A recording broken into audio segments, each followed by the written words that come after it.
Hello guys, 600 రూపాయలు పెట్టి premiere show late గా పడ్డా కూడా 2 గంటల 40 నిమిషాల సినిమా చూసిన తర్వాత నా జెన్యూన్ రివ్యూ ఏంటనేది ఈ వీడియోలో చెప్తా. ఎండ్ దాకా చూడండి and don't forget to subscribe.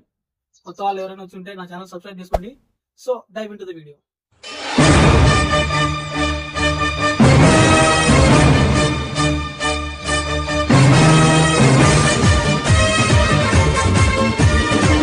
First of all మనం టికెట్ ప్రైసింగ్ గురించి మాట్లాడదాం.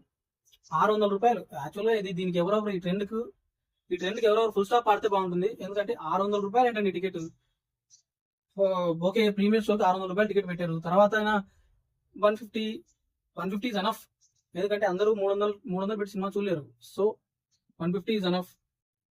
ఈ ట్రెండ్ ఎప్పటి నుంచి వచ్చిందో కానీ 3 days ఒకటే రేటు. సో సినిమా చూడాలంటేనే మేబీ సెకండ్ వీక్ లో అది ఫ్లాప్ అయితే సినిమా సెకండ్ వీక్ లో చూడాలి. హిట్ అయితే సినిమా సెకండ్ వీక్ కూడా 200 రూపాయలతో సినిమా రన్ అయ్యే రోజులు ఉన్నాయి ఇప్పుడు. సో టికెట్ ప్రైసింగ్స్ అయితే తగ్గితే బాగుంటుంది. లేకపోతే ఇప్పుడు ఇమ్మడి రవిని పట్టుకున్నారు. అలాంటి వాళ్ళు 100 మంది పట్టుకొని వస్తారు. జనాలు పైరసీని ఎంకరేజ్ చేస్తూనే ఉంటారు. ఇక్కడ జనాలు ఎంత తప్పు ఉందో సినిమా వాళ్ళు కూడా అంతే తప్పు ఉంది. మీలో కొంతమంది కోపం వచ్చినా నాకు ఈ సినిమా అయితే నచ్చింది. యాక్చువల్గా బోయపాటి సినిమాలు అంటే కొంచెం 2-3 రోజులు ఆగే వెళ్తాను. ఎందుకంటే అంత టికెట్ పడి సినిమాలు రావట్లేదు ఈ మధ్యన. సో కొంచెం లేట్ గానే వెళ్తాను. కానీ ఈ సినిమా రివ్యూ చెప్పాలి కాబట్టి నాకు టైం కూడా కుదరక ప్రీమియర్ షోనే వెళ్ళాల్సి వచ్చింది. సో వెళ్ళిన తర్వాత నాకైతే వర్త్ వాచింగ్ అని అనిపించింది. బాలయ్య మాస్ సీన్స్ కానీ హైందత్వం గురించి బోయపాటి గారు తన విధానంలో చెప్పడం కానీ ఆ బాలయ్య డైలాగ్ డెలివరీ, మనకి ఎలాగో బాలయ్య గారు అంటే dialogue delivery plus mass action scenes అవైతే పుష్కలంగా ఉన్నాయి ఈ సినిమాలో.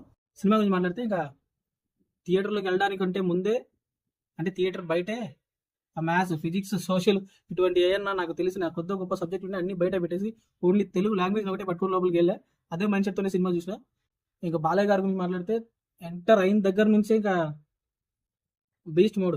మనిషిని కొట్టడం కాదు, మనిషితో కొట్టడం స్టార్ట్ చేసి మాట్లాడితే డైలాగ్ రైటర్ గురించి మాట్లాడాలి. డైలాగ్స్ అయితే ఈ సినిమాలో సూపర్ గా ఉన్నాయి. యాక్చువల్గా ఎవరు రాశారు కానీ బాలయ్య బాబు డైలాగ్స్ అయితే డ్యూయల్ రోల్స్ కు సూపర్ గా రాశారు.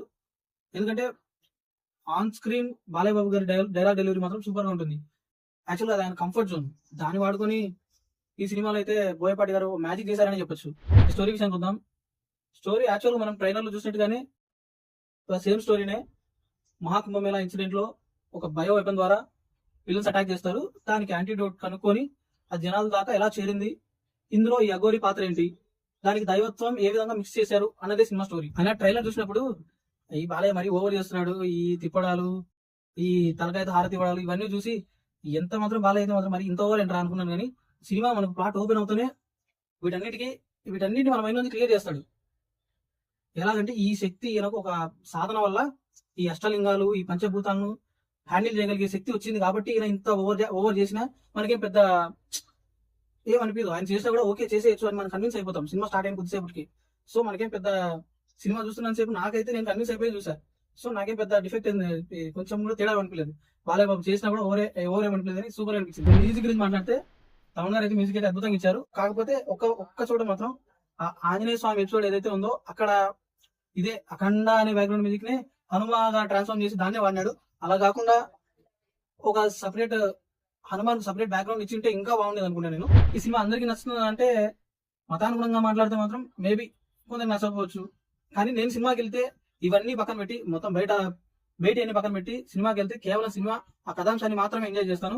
సో అలా నాకైతే ఈ సినిమా మాత్రం వర్త్ వాచబుల్ అనిపించింది. బోర్ కొట్టలేదు. 2.35 minutes అనుకుంటా రన్ టైమ్.